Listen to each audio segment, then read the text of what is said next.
Entre Ríos, Colonia, Frontera.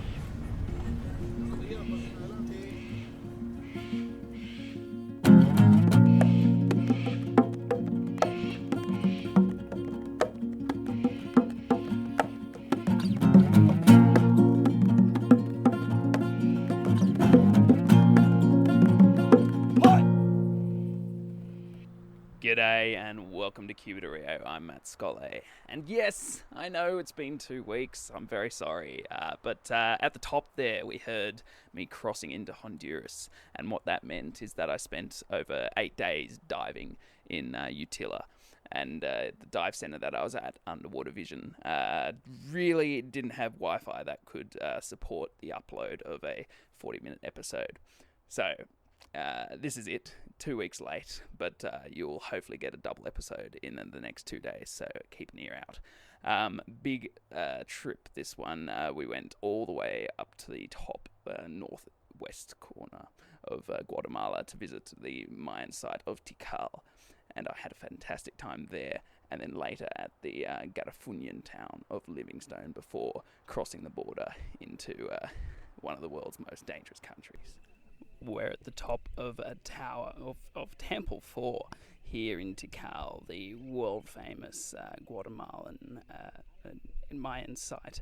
And what a site it is. This is a 70-metre high temple. The edifices here at Tikal are the skyscrapers of the ancient world, and this is the tallest amongst them.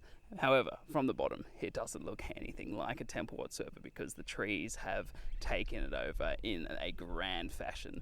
It just looks like a rather sudden mountain sticking out of the jungle.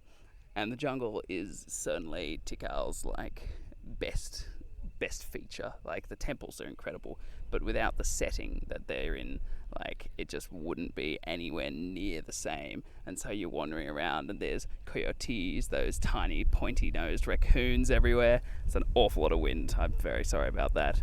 And there's also toucans and pavo reales, which are these amazing birds. I got a fabulous recording of one of those that you'll hear a bit later. And yeah, the jungle just brings everything to life, and I'm going to stay the night here in a hammock amongst all the dengue and the Zika. So that should be fabulous, especially for all the noises.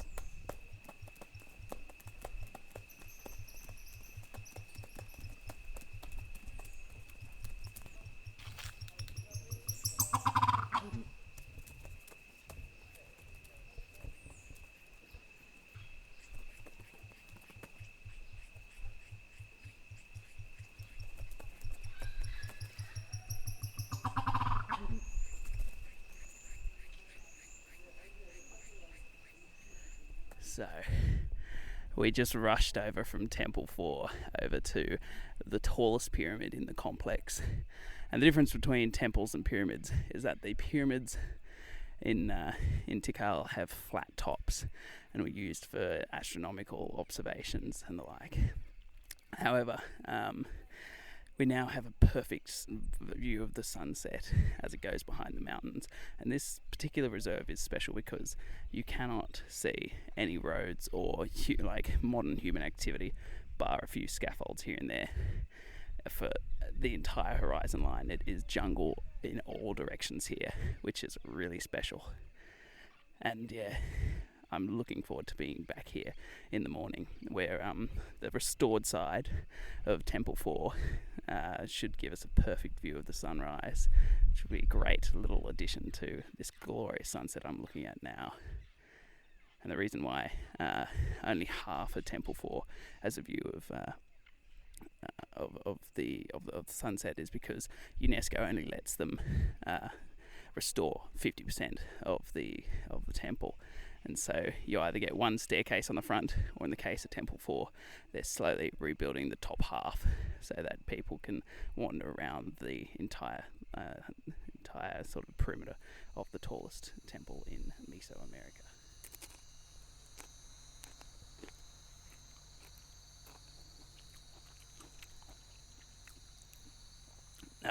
Another one of my fabulous food inventions while I'm traveling here through Central America.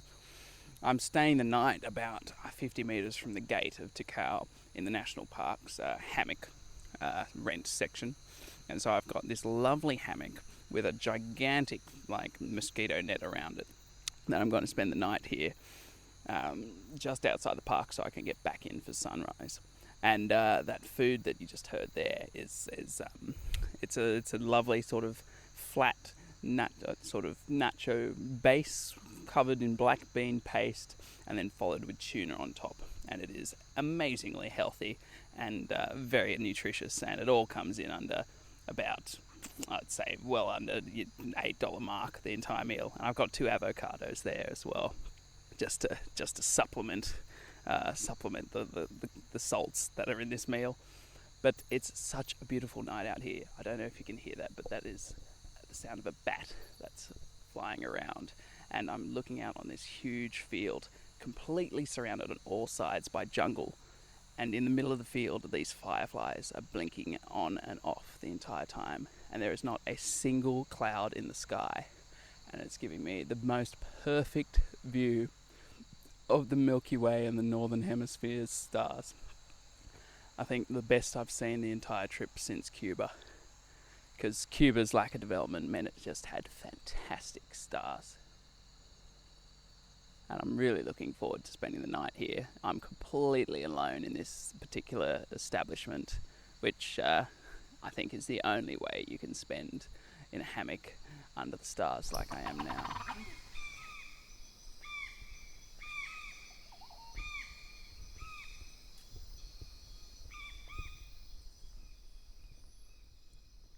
It's nearly 5 in the morning here on the outskirts of Tikal, and the birds have beaten the monkeys to it. It's well pre-dawn. There's not even the slightest hint of the sun coming up. It's pretty overcast, so the near full moon that Easter's left us with is not shining through. And I woke up this morning with a rather large scorpion on the roof above my head. But it was a very comfortable night's sleep in the hammock, and I didn't even need to wear any go in a sleeping bag or anything. The jungle kept the night at the perfect temperature the entire time.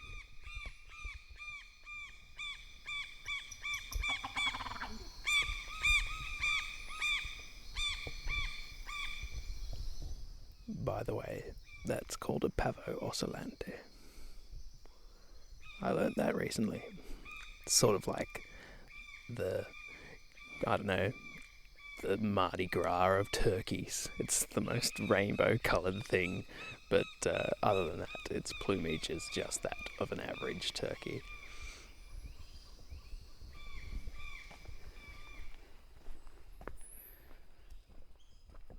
Well, it's 5:15 in the morning, and I got to the gates at about 5:10, and the guards were like, "Oh no, it's an extra 100 quetzals to get in before 6 a.m. And I was like, okay, sure thing. Made the innocent, sat down, read my book a while. Then I was like, oh, where's the bathroom lights? Went to the bathroom and then snuck into Tikal National Park under duress, under the darkness of dawn. It was fun. But anyway, now I'm wandering through this enormous bloody place all on my own. And the jungle is slowly coming to life. Like the volume levels on all creatures, great and small, are being slowly amped up. And it's a pretty magical place to be at dawn, I tell you. Like these temples and these pyramids are way more impressive at this time of day than they ever were during the afternoon. Probably because I was sweating like a pig yesterday afternoon and not having the greatest time marching around with all my luggage that I brought in here. But today I'm running light. I'm going commando, and it's been worth it. I've got another 20 minutes, I believe, until I make it to Temple 4, where we'll see a glorious sunrise obscured by cloud.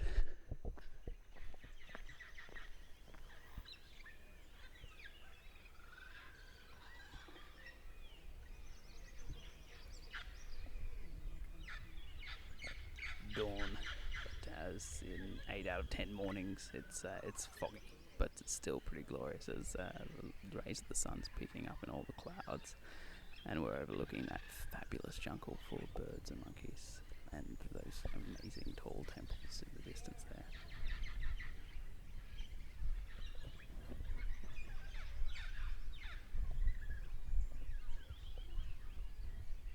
And our tour guide just left saying that you can recognise Tikal from Star Wars Endor, where the Ewoks are from, and he's completely wrong.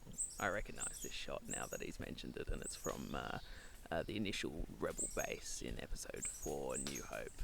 And just between Temple 1 and Temple 3 is where the Millennium Falcon sweeps in and lands in the new Rebel base.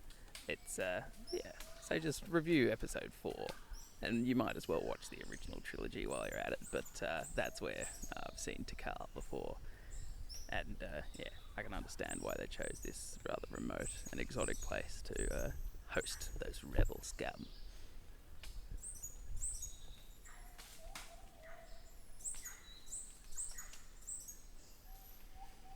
That's the soft pitter-patter of fruit falling from a tree that I noticed as I wandered under it.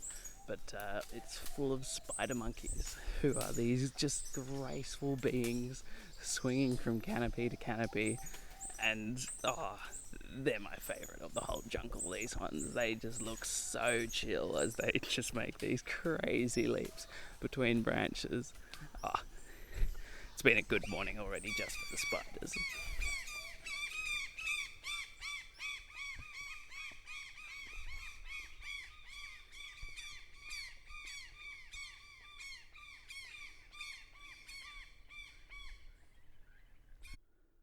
So where else to do a history lesson than from the top of the north zone of Tikal, where I've spent the entire morning by myself. Like, no tourists come up here. It's so far away from the rest of the site. It's been brilliant. But anyway, Tikal's got a very long history. It started in this area around 700 BC because the area here, despite being swamps for the main part, these particular hills that Tikal is built on are rich in flint, which are used for spearheads and cutting tools and the like, and very useful for trade. And Tikal experienced numerous sort of cycles of monumental building, all the way up until 810, when the last temple, Temple 3, was built. And then after that, sadly, saw a period of great decline. And despite them eventually abandoning the site by around 900 AD, the site was still used by local Mayans. However, there wasn't an established population here at one point in its history. I believe at around 200 years after Christ, this area supported a community of over 100,000 in this particular area. And of course that has its environmental stresses on the trees and light, because they would burn the limestone that this area is also rich in to make cement. And so that really was quite intensive, especially when it came to using wood, and they cleared large plots of land indeed. But the fall of the Mayans here in Tikal around 900 is put down to a drought here that extended for a long time. And of course, once they had reduced the amount of wood stock in the area, and in addition to the drought, that really would have put stress on the royal family and the community that lived around them on a volunteer basis. So yeah, it seems that the Mayans in this area then moved to the Guatemalan highlands, to where we've visited already, like Quetzaltenango and Lago Atilan. Remember that it had 22 languages around Lago Atilan,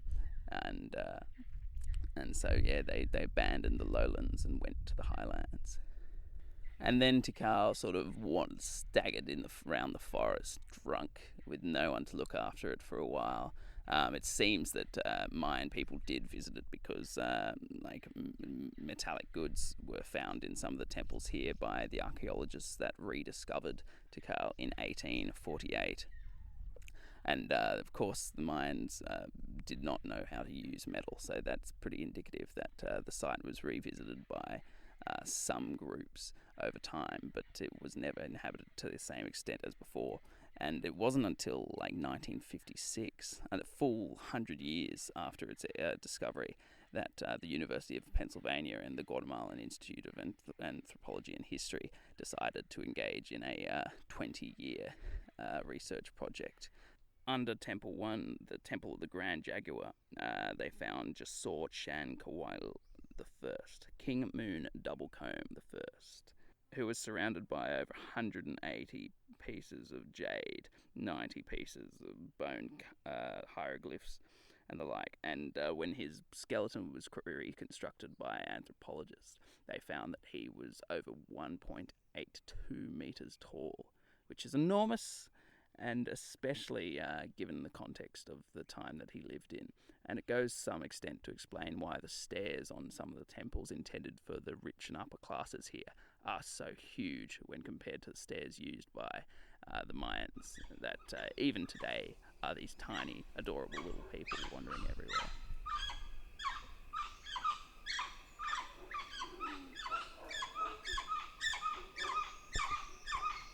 All the monkeys in one earful.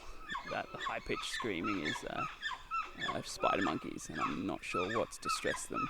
And in the background there you've got the howlers just whirring away like they always do. But spider monkeys are usually these serenely quiet little things. I'm not sure what's pissed these ones off.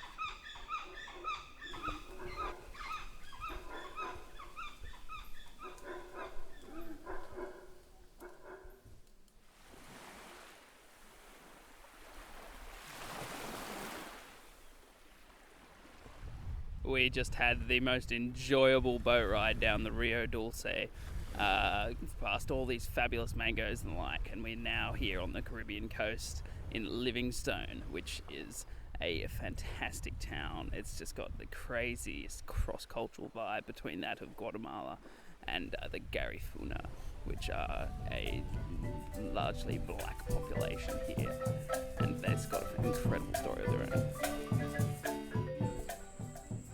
Livingston is a microcosm, given to the fact it's not connected to the rest of Guatemala by any roads of sorts, of culture.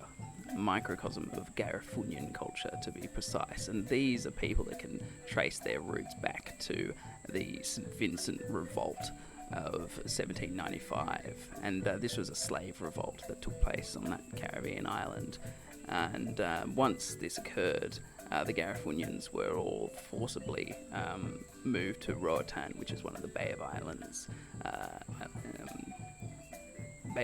islands, up there in the north of Honduras, where we're going to go diving next week. And from Roatan, they then spread out between Belize and Nicaragua and intermingled with the local cultures. But Livingston's isolation has meant that this is the only community in Guatemala with a majority Garifunian population, and it gives it such a sick vibe. So we've come to the end of a long day here in Livingstone. There's not an awful lot to do in this town, but the steaming heat just makes you stick to the beach. The beaches here were pretty amazing in that they weren't great beaches, but they're at the mouth of a river. So the main one here to the north just had this fabulous mud off the coast that was as fine as, it was just so smooth. It was beautiful to play in and rub all over your skin, and I've come out with red dots over parts of my feet and stuff because of it. But the town itself, the Garifuna element to this town is really fun, and they've embraced coconut as an ingredient here, which I love. And so there's this fabulous coconut bread, which I would liken to a giant ginger nut, but with coconut water as the base ingredient, and it's so tasty. And I bought 2 for the ride out to Honduras tomorrow. But yeah, that's exactly it. This is our last night, our last day even in Guatemala. So I thought it would be time to do that review process that casts your eye over the rest of the country that you've been travelling through for the last 2.5 weeks. And I must say, one thing that's bugging me is I don't think I did Guatemala's complex politics and and history, especially that of its Civil War justice. But there's some homework for you because it's utterly fascinating, but I don't have the means, and there wasn't a museum or anything that sort of crystallized that aspect of Guatemala into a doable bit for this podcast. But I thought I've got the running stats that I kept after Mexico as well, just so that we've got Mexico stats, now we've got Guatemala stats, and we might be able to compare the lot. So let's start with pupusas. Those were those lovely fat tortillas with cheese in the middle of them and full of all sorts of like they top it up with like hot sauce and onion and the like. It's really tasty. Tortillas. Strangely, here in Guatemala, tortillas are very different to what they're done in Mexico. Mexico, they're done by these huge machines that we heard in some of those episodes. But here in Guatemala, they're all done by hand and significantly more expensive in comparison. Like, for the amount that you'd buy 4 tortillas here in Guatemala, you would get probably about maybe 400 grams of tortillas back in Mexico, just because the mechanization of it makes them so much cheaper. Donuts, sadly, only one. The bakeries took a hit here in Guatemala. They weren't nearly as good as they were in Mexico, so donuts, the number of that fell drastically by the time we got here.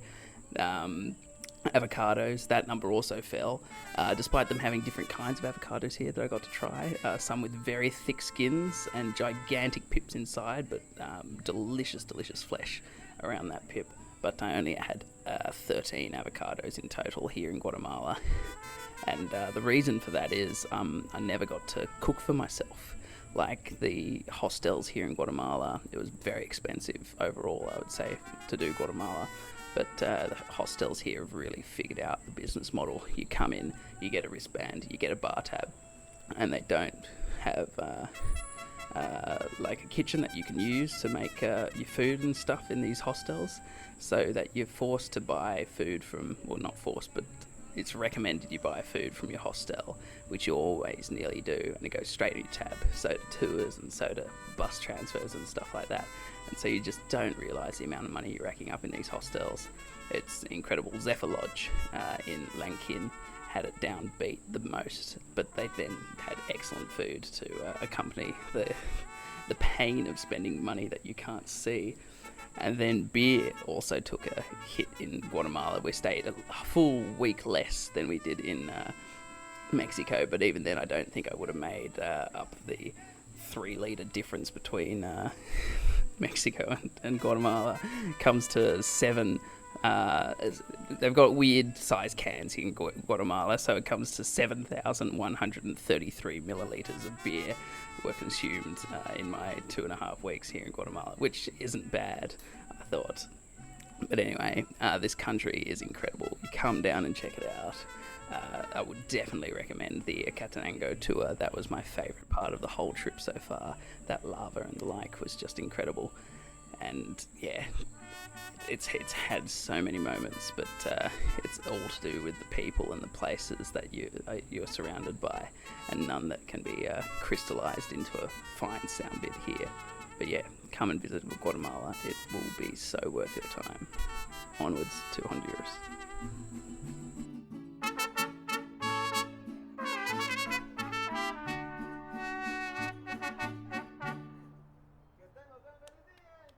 And that's Guatemala done. Coming up next is an interview with one of my mates from Utila. We spent 8 days together. We did both the open water diving course and the advanced PADI diving course together. So we spent probably about 12 hours underwater together, breathing air from a tank. So it was that and drinking together. So we had a great week in Utila, and plenty of shared experience that two solo travellers throughout Central America can reflect on. My name is Tom Bollering. I'm from the Netherlands. And we've just been diving a week. Had you done stuff before diving here in Utila?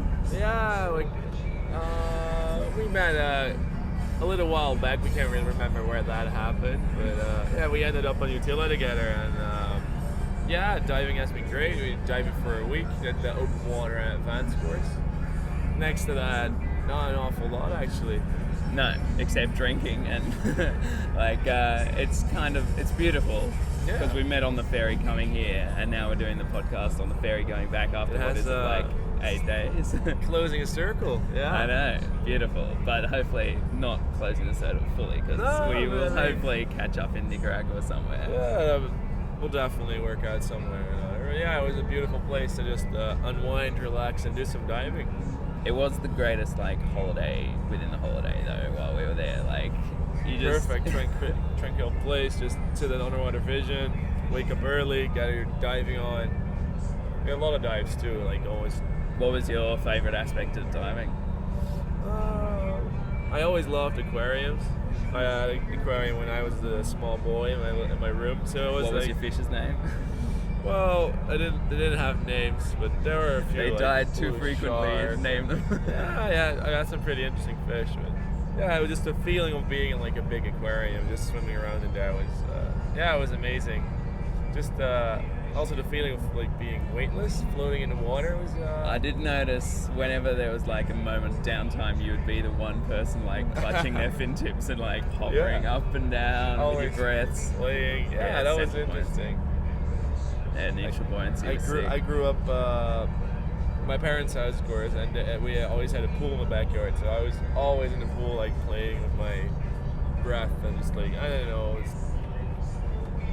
So it's just an expensive adult way to do that. Yeah, I guess so. And there were some cool instructors that taught us a lot of cool stuff. And do you know a lot about the dive sites? I think it was really nice if you got with an experienced diver, Blair, for example. He could show you stuff. He was swimming over it. I just said hey, stop and look at this. Oh yeah, no, Blair was a different kind of dive entirely. We done this place called Ted Point twice. Yeah. And we went back with Blair, and you just did it so methodically, and you went from coral patch to coral patch, and you found some interesting minute creature every single time. That was my favorite dive. Yeah, he told you what to expect beforehand. Not decided, but also there's here an octopus that usually is here with one buddy, and it is this kind of fish, and No, it was sick. And that was the first time that I realized that it wasn't just the macro side of the reef that you see the fish and the coral and stuff. He would point out the tiniest little things and be this has a symbiotic relationship with this anemone or whatever it was. Yeah, exactly. That was fun. Do you have a favorite dive site or? Favorite site. I really enjoyed the deep dive. That was fun when we saw the Ray 2. And the night dive. That wasn't really particular the site that was too incredible, but the knife dive was I think we did 10 points again at the night dive, didn't we? Yeah. Sure. 10 point was the site was cool. What was the biggest difference between the night and day dive for you? It was a bigger adventure. You could just explore with your light. The tip of your light was the only thing you saw, so it was more exploring underwater, while by day you could just see everywhere, and it's just looking for fish, and this was more finding your way, and looking back you only saw a few lights dangling in the dark from other people. Yeah, it was sick. And what was the phosphorescence like for you? Had you swum with that stuff before? Yeah, I've seen phosphorescence before, and it was pretty cool. This phosphorescence was a little different than I'd seen before. It was bigger lights, but a lot less. So it was kind of like fireflies on the water. It's fat bits of glitter. Yeah, it was way bigger fluorescent lights than I'd seen before. Before it was smaller particles, but in a waving motion. But yeah, that was really cool. I didn't know it was actually down there at the ocean bottom. And whale sharks. We got to dive with whale sharks one of our mornings. How was that? That's for sure a big highlight. Everyone talks about it. Everyone hopes to see him. Even a diving instructor has been here for a year and a half and haven't seen one. Oh my god! Yeah, no, Eliza's curse. Yeah. The second boat I went on, Eliza came to see the whale shark, and we were all worried we weren't going to catch it. And then it was the biggest whale shark of the day, and Eliza jumped in and was like crying when she came back on the boat and everything. That's A emotional. year and a half, and we showed up for what, a week? Yeah. And these buggers just start floating around The us. first time we went for the whale shark hunt, we actually found one, and it was an amazing creature, like so magnificent, and little dots on the big beast. Yeah, it was incredible. And what was your favorite thing about Utila, the island? Mainly that it is not really Honduras for me, so to say. Like, Yeah, it was true. nice to have like kind of like as you said before, like a short vacation within a trip. Like everyone speaks English. Like food is different, and just everyone relaxes, and there's a lot of travelers and Westerners. It's not that you feel like you're in a Central American country. Actually, Yeah, more no. like a little village. A little Western enclave. And I wrote to my family and I described it as like Western hedonism congealed on a map. Yeah. We just spent a lot of money, drank a lot of booze, and everyone had a Splurged good on time. diving, yeah. That ties it together. I think that's a good explanation. Yeah. Why are you on your trip? Why now? Why now? I just graduated from my bachelor, and I wanted to travel for a long time, and I didn't really want to stop studying for. That was a some Bachelor time. of Business, right? I studied engineering management. Yeah, that took me 4 years, so I just wanted to finish that, get it all over with, and then work for a little while and then travel. So I just took a year between studies, so to say. I'll go back studying when I go back to the Netherlands. So yeah, it's a good timing, I think. So I don't have to like ruin any study plans. Yeah, no. And so how are you finding traveling alone? Yeah, so traveling is all I expected and more, I guess. Like I always said to myself, if I'm going traveling, I'm going to do it by myself, so I can do whatever I want, whenever I want. And What's an example of you doing whatever you want, whenever you want? there are like a few things on my list that I really wanted to do here. For example, I like fishing a lot, so I just wanted to do some fishing. I knew I liked diving because I did 3 dives beforehand without getting a paddy, so I knew that was on the list. I wanted to make a big sail tour because I love sailing, and I'll do that from Panama to Colombia. I'm gonna do that too, Yeah, man. so Sick. maybe it works out, you know. Like we I'm could doing be it. down there at the doing same. it. When's your? Because we might be doing bits of Nicaragua together, but when are you heading down Panama side?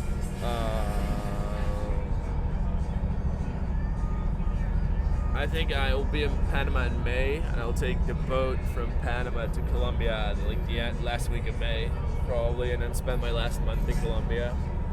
Dude, we have a very similar sort of time frame to do this in, so Yeah, we will should work. definitely catch up at some point. Yeah, cool workout. What's been the highlight of your trip so far?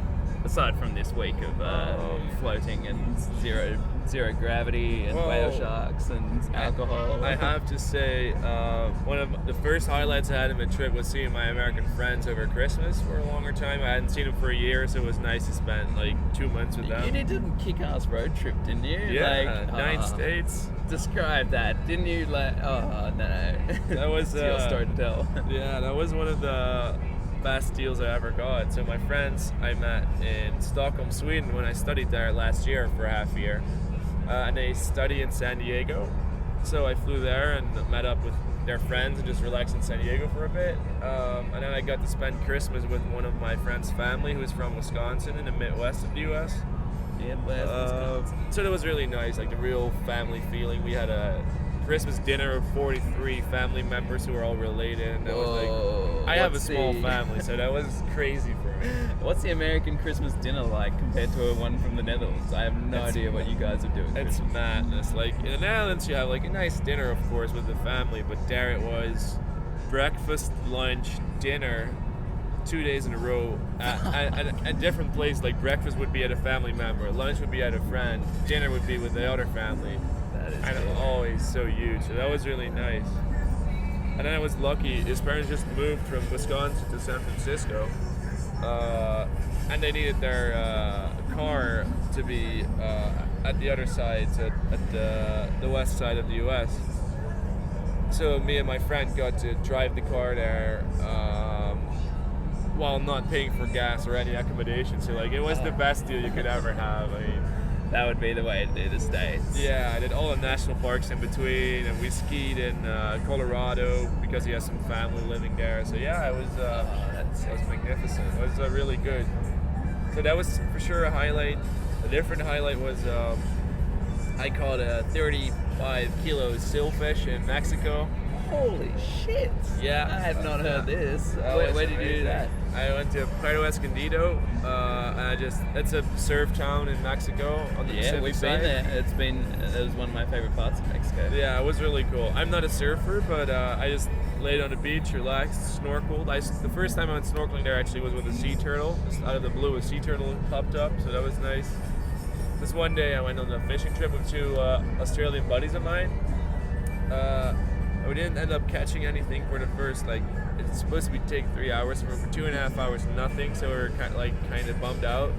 We were heading back for shore again, and then something caught on the line, and I was the one who got to reel it in, and yeah, it was an amazing experience. It took me like The struggle 20 between minutes. man and beast. Yeah, Did with it just nearly a little vanquish rod you at between my some legs. point?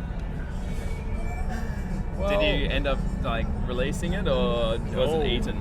Oh yeah, I got to bring all the fish home. I took some nice sailfish fillets home, and I got to feed the hostel for 2 days. So we cooked a big feast for 2 days for I think there was 22 people. Oh, We made fish tacos one night, and one night we just made some fish with teriyaki sauce from the oven and some Oh my veggies. goodness. It was Another delicious. example of your natural charming man. Look, this Jesus comes off the fishing boat, feeds the hostel for 2 straight days. Learn a man how to fish, and he can feed a village forever. Yeah, that was one of the better experiences in my life, I think. Yeah. And the last highlight I want to talk about was the Equatenango volcano tour in Antigua. Love it. Good choice. That's been my highlight of the whole trip as well. Yeah, I think that's maybe the best one. The fish and that one are really close, but yeah, just putting yourself through the physical exercise. Yeah. And so, and what was seeing lava like for the first time? Or was that your first time seeing Yeah, lava? it was the first time actually that I was on a volcano. It was really awesome. So pretty. I always compare it to looking at a campfire. Always when you sit outside, drink a beer, or sit at the campfire, you're always drawn towards the magic of the flickering flames. And this lava was 10 times that. You just saw it pouring out and erupting, and so much natural beauty and energy releasing that you just felt it. And the power of some of those eruptions was just incredible as well. Mind-boggling that people live down there.